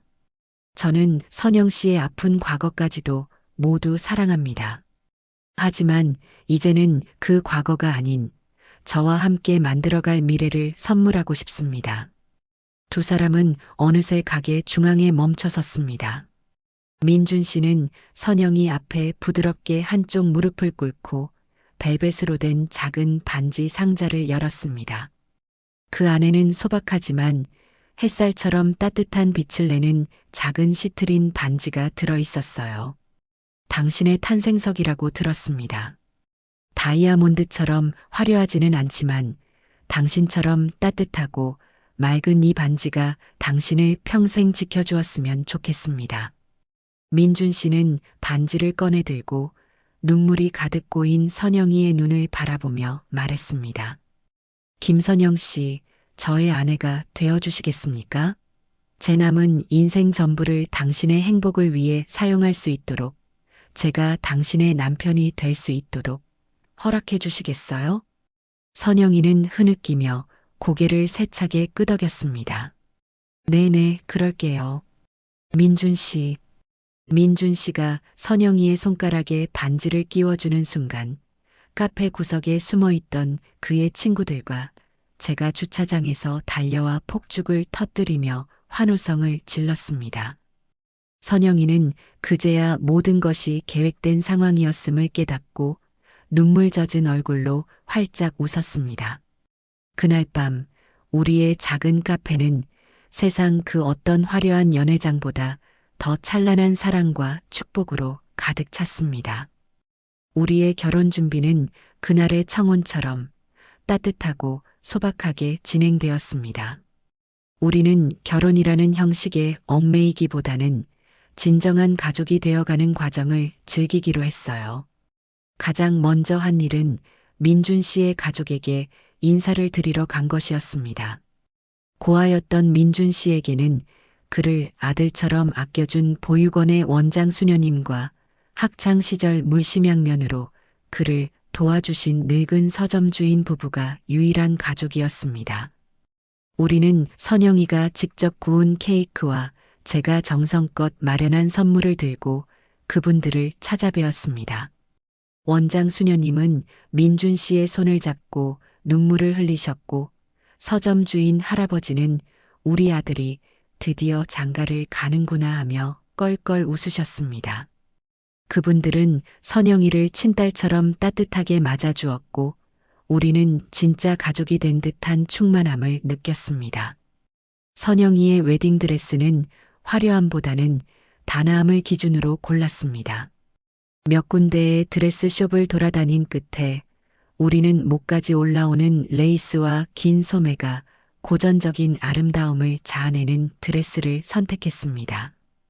그 드레스를 입고 커튼 뒤에서 나타난 선영이의 모습을 보는 순간 저도 모르게 탄성을 질렀습니다. 마치 동화 속 공주님처럼 아이는 눈부시게 아름다웠어요. 하지만 그 아름다움은 값비싼 보석이나 화려한 장식이 아닌 아이의 내면에서부터 흘러나오는 자신감과 행복함이 만들어내는 빛이었습니다. 결혼식은 가을의 끝자락, 낙엽이 곱게 물든 작은 숲속 레스토랑에서 열렸습니다. 우리는 소수의 하객만을 초대해 진심 어린 축복 속에서 두 사람의 시작을 기념하기로 했어요. 결혼식 당일 아침, 저는 떨리는 손으로 선영이의 머리에 작은 면사포를 꽂아주었습니다. 거울 속에 비친 제 딸의 모습을 보니 만감이 교차했습니다. 이 아이가 처음 우리 집에 시집 오던 날, 그리고 절망 속에서 이혼 서류에 도장을 찍던 날, 그리고 오늘 새로운 행복을 향해 발을 내딛는 이 순간까지 모든 순간들이 주마등처럼 스쳐 지나갔습니다. 저는 선영이의 어깨를 감싸 안으며 말해주었습니다. 내 딸 정말 예쁘구나.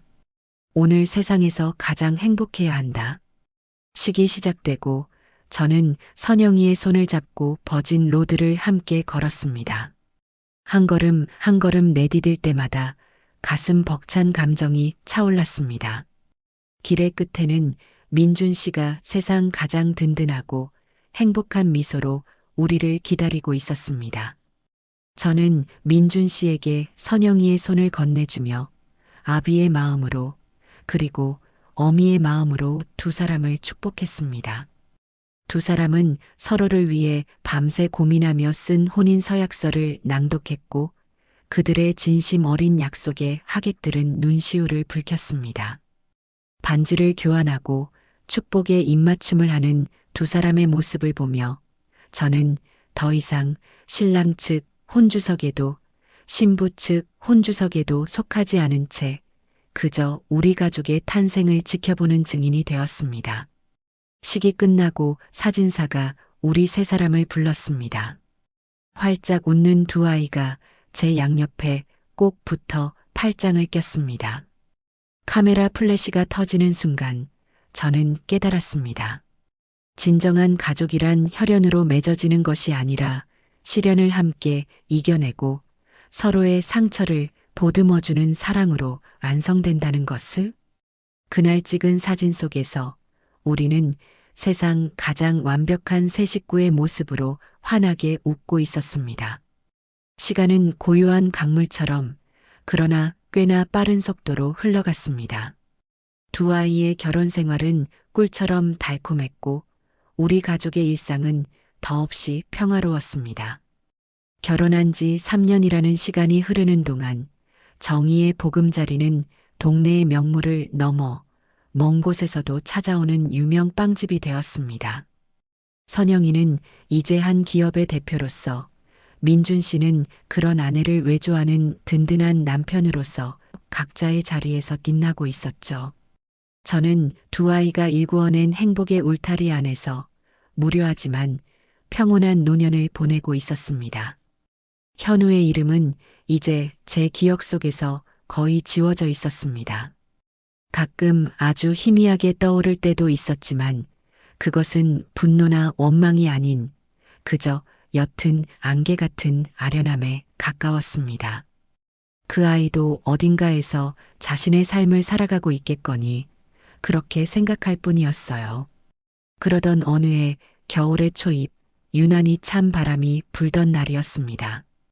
우체부가 놓고 간 우편물 더미 속에서 유독 낯선 편지 봉투 하나가 제 눈에 띄었습니다. 발신인의 주소도 이름도 없이 그저 제 이름과 주소만이 서툰 글씨체로 적혀 있었죠. 혹시나 잘못 배달된 편지인가 싶어 무심코 봉투를 뜯었습니다. 그리고 그 안에 들어있는 편지지를 펼쳐 첫 줄을 읽는 순간 제 심장은 그대로 멎는 듯 했습니다. 어머니, 불효자식 현우입니다. 온몸의 피가 차갑게 식는 것 같았어요. 당장이라도 편지를 찢어버리고 싶었지만 무언가에 이끌린 듯 저는 떨리는 손으로 편지를 끝까지 읽어 내려갔습니다. 그것은 길고 긴 참회의 기록이자 한 인간이 나락으로 떨어진 후 보낸 처절한 시간의 고백이었습니다. 편지의 시작은 저와 선영이에게 쫓겨난 그날 밤의 이야기였습니다. 모든 것을 잃고 갈 곳 없이 밤거리를 헤매며 그는 처음에는 세상을 저주하고 저와 선영이를 원망했다고 합니다. 자신의 잘못은 생각하지 않고 모든 불행의 원인을 남에게 돌리며 증오심을 키웠다고 했어요. 하지만 수중에 돈이 떨어지고 그를 반겨주는 사람이 아무도 없다는 냉혹한 현실과 마주하게 되면서 비로소 그는 자신의 비참한 현실을 직시하게 되었다고 합니다. 그는 무작정 남쪽으로 내려가 신분을 숨긴 채 항구의 막노동꾼으로 일하기 시작했다고 적었습니다. 태어나서 처음으로 제 몸을 써서 돈을 벌었습니다. 새벽부터 밤늦게까지 비린내 나는 생선을 나르고 얼음장 같은 바닷물에 손을 담그며 저는 하루 일당 몇만 원을 손에 쥐었습니다. 그 돈으로 냄새나는 쪽방에서 컵라면 하나를 끓여 먹으며 제가 그동안 얼마나 분수에 맞지 않는 삶을 살아왔는지, 얼마나 많은 사람들의 피와 땀을 우습게 여겼는지 뼈저리게 깨달았습니다. 아버지께서 평생을 바쳐 이룩하신 회사가, 그리고 어머니께서 평생을 지켜온 가정이 제게는 그저 당연한 것이었습니다. 그 모든 것이 얼마나 위대하고 소중한 것이었는지 저는 다 잃고 나서야 바보처럼 알게 되었습니다.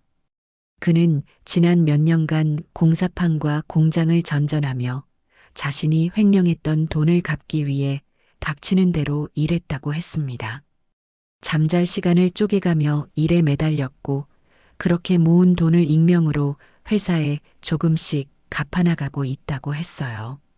그 과정에서 그는 비로소 한 인간으로서 살아가는 법을 배우고 있다고, 그리고 자신이 선영이에게 얼마나 잔인하고 씻을 수 없는 상처를 주었는지 매일 밤 후회하며 눈물을 흘린다고 적혀 있었습니다. 저는 용서를 구할 자격조차 없는 놈입니다. 제 욕심 때문에 아버지의 임종도 지키지 못했고 어머니의 가슴에 평생 아물지 않을 상처를 드렸으며 세상에서 가장 순수했던 한 여자의 믿음과 사랑을 배신했습니다. 이 죄는 제가 평생 짊어지고 가야 할 제 십자가일 겁니다. 이 편지를 쓰는 이유는 용서를 구하기 위함이 아닙니다. 그저 어머니께서 제게 주셨던 사랑이 헛된 것이 아니었다고, 비록 너무나도 늦었지만 당신의 아들이 이제라도 아주 조금은 철이 들었다는 것을 알려드리고 싶었습니다. 부디 어머니와 선영이만큼은 제가 드린 상처는 모두 잊으시고 세상에서 가장 행복하게 살아가시기를, 이 세상 어딘가에서 제가 매일 밤 기도하고 또 기도하겠습니다. 다시는 두 분 앞에 나타나 이 평화를 깨뜨리는 일은 없을 겁니다. 그저 당신의 불효자식이 아직 죽지 않고 자신의 죄값을 치르며 살아가고 있다는 것만 알아주셨으면 합니다. 안녕히 계십시오, 어머니. 편지의 마지막 장은 군데군데 눈물로 번져 글씨를 알아보기 힘들 정도였습니다. 저는 편지를 다 읽고 나서도 한참 동안이나 그 자리에 못 박힌 듯 앉아 있었습니다. 마음속에서 뜨거운 것과 차가운 것이 동시에 소용돌이 치는 듯한 기분이었어요. 증오와 분노는 이미 오래전에 희미해졌지만 그 자리를 채운 것은 연민이나 동정이 아닌 그저 깊고 아득한 슬픔이었습니다. 한때는 제 전부였던 아들이 저렇게 처절하게 망가져서야 비로소 인간이 되어가는 과정이 어미인 제게는 너무나도 아프게 다가왔습니다. 그날 저녁 저는 여느 때와 같이 선영이, 민준 씨와 함께 식탁에 마주 앉았습니다. 하지만 제 마음속의 폭풍 때문인지 밥알이 제대로 넘어가지 않았어요. 제 표정이 어두운 것을 눈치챈 선영이가 걱정스럽게 물었습니다. 어머니, 어디 편찮으세요? 안색이 안 좋으세요. 저는 잠시 망설이다가 낮에 받았던 편지 이야기를 조심스럽게 꺼냈습니다. 그리고는 현우가 보낸 편지의 내용을 처음부터 끝까지 담담하게 읽어주었어요. 두 사람은 숨을 죽인 채 제 이야기에 귀를 기울였습니다. 편지 낭독이 끝나고 식탁에는 무거운 침묵이 흘렀습니다. 침묵을 깬 것은 선영이었습니다. 그 사람도 많이 힘들었겠네요. 아이의 목소리에는 놀랍게도 그 어떤 감정의 동요도 없었습니다. 마치 오래전 책에서 읽었던 나와는 상관없는 사람의 이야기를 듣는 듯한 담담함이었죠. 선영아, 너는 그 아이를 용서할 수 있겠니? 제 조심스러운 질문에 선영이는 찻잔을 들어 한 모금 마시고는 저를 보며 희미하게 미소 지었습니다. 그 미소는 너무나도 평온해서 오히려 비현실적으로 느껴질 정도였어요. 어머니, 용서라는 건요. 제 생각에는 미움이라는 감정이 남아있을 때나 가능한 것 같아요. 미워하는 마음이 있어야 그 마음을 거두고 용서라는 걸 할 수 있는 거잖아요. 그런데 제 마음속에는 이제 그 사람에 대한 미움이 조금도 남아있지 않아요. 그냥 아무런 감정이 없어요. 그러니 용서하고 말고 할 것도 없는 셈이죠. 선영이는 잠시 창밖을 바라보다가 말을 이었습니다. 그저 한때 제 인생을 스쳐 지나갔던 사람이 어딘가에서 자신의 삶을 잘 살아냈으면 좋겠어요. 더 이상 과거의 잘못에 얽매여서 스스로를 괴롭히지 말고요. 그게 제가 그 사람에게 바라는 전부예요. 그 말을 듣는 순간 저는 선영이가 진정으로 강해졌다는 것을, 과거의 상처를 완벽하게 극복하고 자기 삶의 온전한 주인이 되었다는 것을 깨달았습니다. 옆에서 조용히 듣고 있던 민준 씨가 선영이의 손 위에 자신의 손을 포개며 말했습니다. 당신 말이 맞아요. 우리는 앞으로 우리에게 주어진 행복을 누리며 살아가면 돼요. 하지만 어머님, 만약을 위해서라도 그 사람이 다시는 우리 주변에 나타나지 못하도록 제가 계속 신경 쓰고 있겠습니다. 두 분께서 다시는 불안해하시는 일이 없도록요. 듬직한 아들의 말에 저는 비로소 마음이 놓였습니다. 며칠 뒤 저는 남편의 친구였던 최 사장에게 연락해 현우의 소재를 파악해달라고 부탁했습니다. 그 아이가 정말 편지에 쓴 것처럼 살고 있는지 제 눈으로 확인하지는 않더라도 알아야만 할 것 같았어요. 얼마 후 최 사장에게서 연락이 왔습니다. 현우는 정말 남해의 작은 조선소에서 용접공으로 일하며 낡은 사택에서 혼자 조용히 지내고 있다고 했습니다.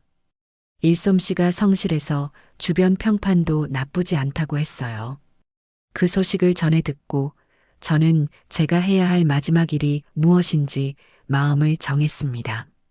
저는 최 사장을 통해 현우의 이름으로 작은 통장 하나를 만들어 주었습니다. 그리고는 매달 아주 적은 금액을 어머니가 아닌 먼 곳에서 당신을 응원하는 사람이라는 이름으로 보내기 시작했습니다. 그 아이가 다시 일어서는데 방해가 되지 않을 정도로, 하지만 혹시라도 아프거나 힘든 일이 있을 때 최소한의 버팀목은 되어줄 수 있는 정도의 금액이었죠. 이것이 제가 어미로서 그 아이의 인생에 개입할 수 있는 마지막 선이었습니다. 멀리서 지켜보되 결코 가까이 다가가지 않는다. 인연의 끈은 끊어내되 어미의 마음 한 자락은 남겨둔다. 그것이 제가 내린 길고 길었던 아들과의 관계에 대한 마지막 결론이었습니다. 그 일을 끝내고 나니 제 마음을 짓누르던 마지막 돌덩이 하나가 비로소 사라지는 기분이었습니다. 저는 비로소 과거로부터 완벽하게 자유로워졌습니다. 이제는 오직 내 앞에 있는 소중한 가족들과 함께 만들어갈 따뜻한 미래만을 바라볼 수 있게 되었습니다. 과거라는 이름의 길고 어두웠던 터널을 완전히 빠져나오자 우리 앞에는 눈부시게 찬란한 세상이 펼쳐졌어요.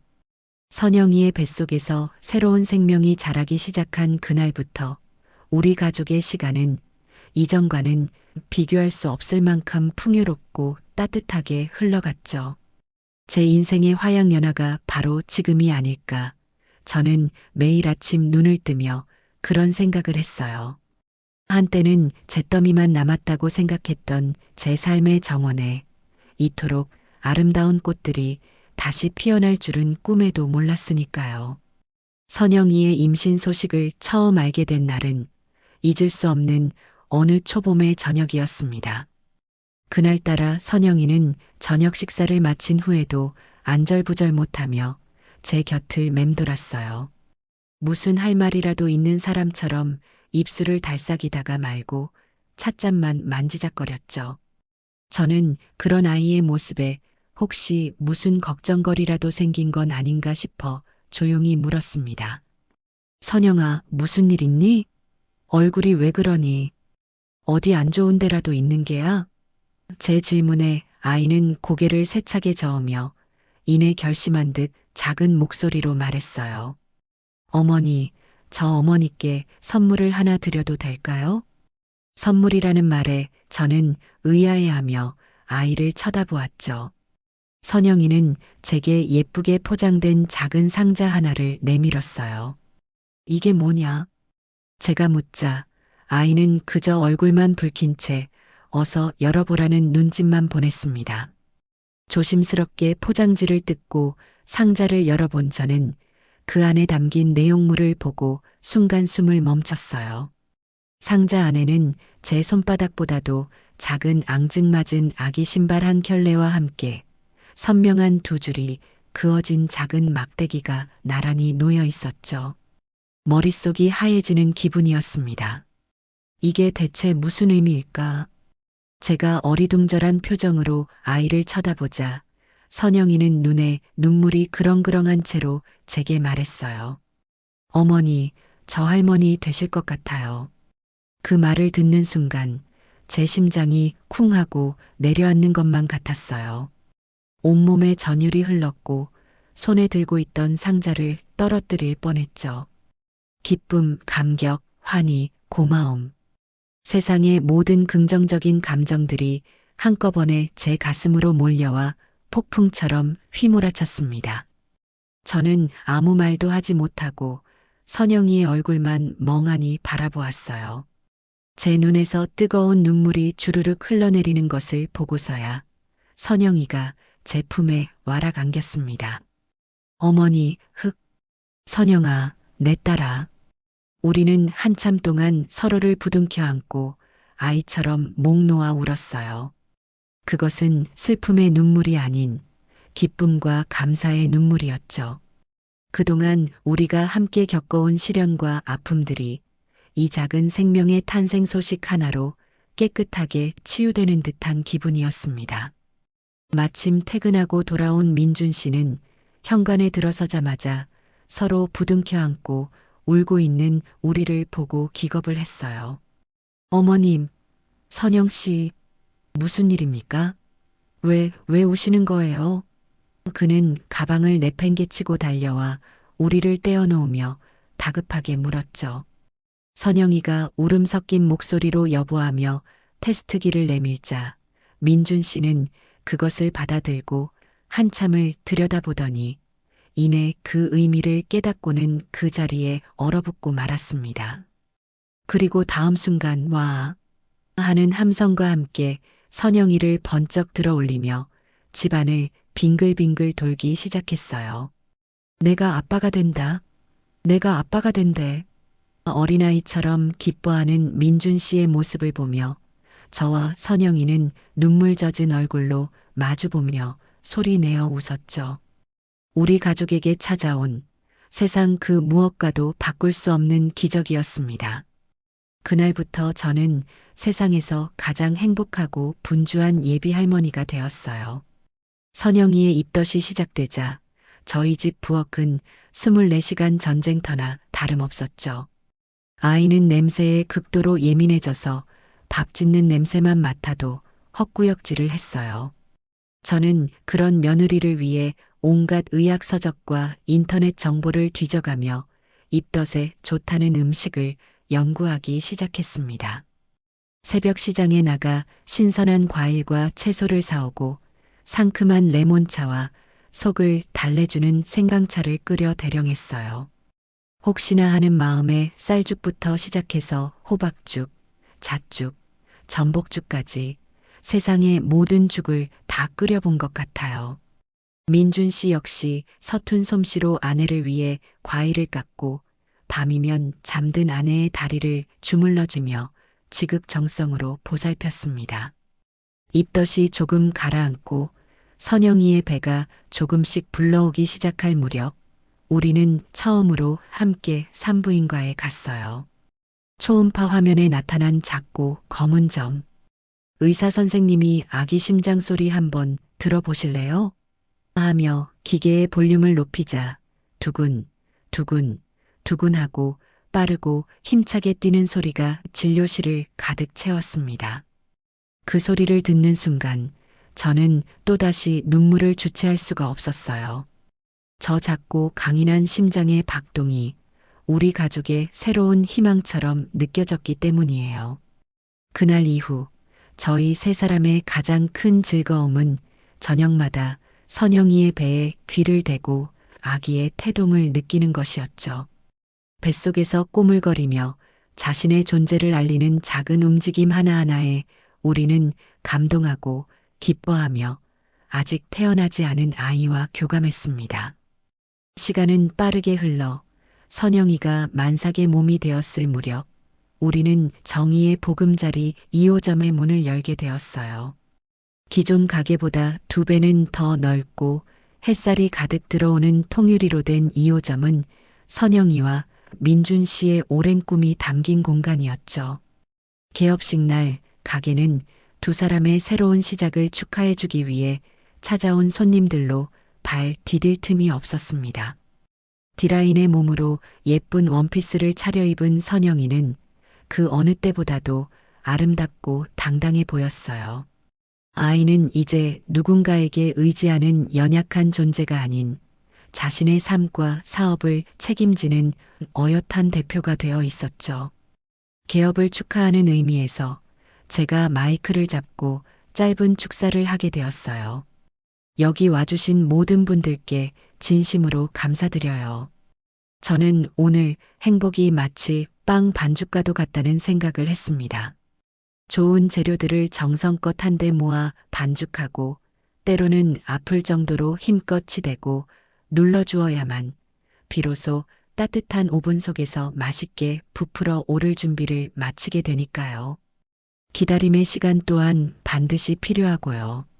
저희 가족은 그 모든 시간을 거쳐 이제 이렇게 먹음직스럽게 부풀어 오른 따끈따끈한 행복을 여러분과 함께 나누게 되었습니다. 부디 이곳 정의의 보금자리가 여러분의 지친 삶에 작은 위로와 달콤한 행복을 선물하는 공간이 되기를 바라요. 제 말이 끝나자 뜨거운 박수갈채가 쏟아졌습니다. 제 뒤를 이어 마이크를 잡은 선영이는 감정이 벅차오르는 듯 한참 동안 말을 잇지 못했어요. 겨우 마음을 추스른 아이는 찾아와 주신 모든 분들께 감사를 전하고 남편인 민준 씨에게 사랑을 고백한 뒤 마지막으로 저를 바라보며 말했습니다.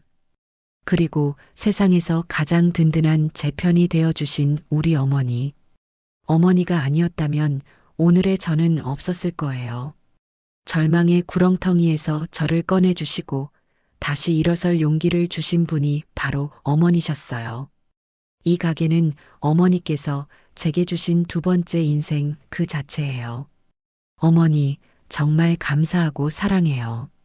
아이의 진심 어린 고백에 저와 민준 씨는 물론이고 하객들까지 모두 눈시울을 붉혔습니다. 우리는 서로를 부둥켜 안으며 말로 다 할 수 없는 사랑과 감사를 나누었죠. 그리고 마침내 예정일이 가까워진 어느 새벽 양수가 터졌다며 저를 깨우는 선영이의 다급한 목소리에 저희 집은 발칵 뒤집혔어요. 정신없이 짐을 챙겨 병원으로 향하는 차 안에서 저는 진통으로 고통스러워하는 선영이의 손을 꼭 잡고 함께 호흡을 했습니다. 괜찮아, 선영아. 할 수 있어. 조금만 더 힘내자. 병원에 도착한 후 10시간이 넘는 기나긴 상고의 시간이 이어졌어요. 분만실 앞에서 초조하게 서성이는 민준 씨의 등은 땀으로 흠뻑 젖어 있었죠. 그리고 마침내 새벽의 정적을 깨는 우렁찬 아기 울음소리가 복도를 가득 채웠습니다. 응애, 응애. 그 소리를 듣는 순간 저와 민준 씨는 동시에 다리에 힘이 풀려 주저앉고 말았어요. 안도감과 기쁨이 뒤섞인 눈물이 뺨을 타고 흘러내렸습니다. 잠시 후 간호사가 하얀 속삭이에 곱게 쌓인 아기를 제 품에 안겨주었어요. 3.2kg의 예쁜 공주님. 아직 눈도 제대로 뜨지 못한 채 작은 입을 오물거리며 제 품에 안긴 아기를 내려다보는 순간 저는 세상의 모든 소리가 멎는 듯한 경이로운 경험을 했어요. 쭈글쭈글하고 붉은 얼굴이었지만 제 눈에는 세상 그 어떤 존재보다도 신비롭고 아름다워 보였죠. 제 남편의 강직한 이마와 선영이의 사랑스러운 입술을 꼭 닮은 아이. 저는 아기의 보드라운 뺨에 조심스럽게 입을 맞추며 하늘에 있는 남편에게 속삭였습니다. 여보, 보세요. 당신을 꼭 닮은 손녀딸이에요. 우리가 이렇게 예쁜 손녀를 보았답니다. 며칠 뒤 기력을 회복한 선영이와 아기가 있는 1인실 병실에 우리 네 식구가 처음으로 다 함께 모이게 되었어요. 선영이는 아기에게 젖을 물리며 세상에서 가장 평화로운 미소를 짓고 있었고, 민준 씨는 그 모습을 휴대폰 카메라에 담느라 여념이 없었죠. 저는 아기가 덮을 작은 이불을 정리해주며 이 완벽한 행복의 풍경을 가슴에 새겼습니다. 자, 여기 보세요. 우리 가족 첫 사진입니다. 하나, 둘, 셋. 민준 씨의 외침에 우리는 모두 카메라를 향해 활짝 웃었어요. 찰칵 하는 소리와 함께 그 순간이 영원히 기록되었죠. 민준 씨의 휴대폰 화면에 담긴 사진 속에는 아직 붓기가 덜 빠진 얼굴이지만 더없이 행복해 보이는 엄마 선영이와 감격을 주체하지 못해 바보처럼 웃고 있는 아빠 민준 씨, 그리고 그들의 품에 안겨 천사처럼 잠들어 있는 작은 아기가 있었습니다. 그리고 그들 곁에서 제 인생의 그 어떤 순간보다도 더 온화하고 충만한 미소를 짓고 있는 제가 있었어요. 저는 그 사진을 한참 동안 들여다보았습니다. 배신과 분노로 시작되었던 이 지독한 이야기의 마지막이 이토록 눈부신 해피엔딩일 수 있다는 사실이 기적처럼 느껴졌죠. 저는 제 손으로 직접 악연의 고리를 끊어내고 무너진 가정을 일으켜 세웠으며 피보다 진한 사랑으로 새로운 가족을 만들어냈습니다. 이제 제게 남은 일은 이 소중한 행복을 지키며 세상에서 가장 멋진 할머니로 살아가는 것뿐이에요. 창밖으로 쏟아지는 아침 햇살이 마치 우리의 빛나는 미래를 축복해주는 듯 했습니다. 제 사연 들어주셔서 감사해요.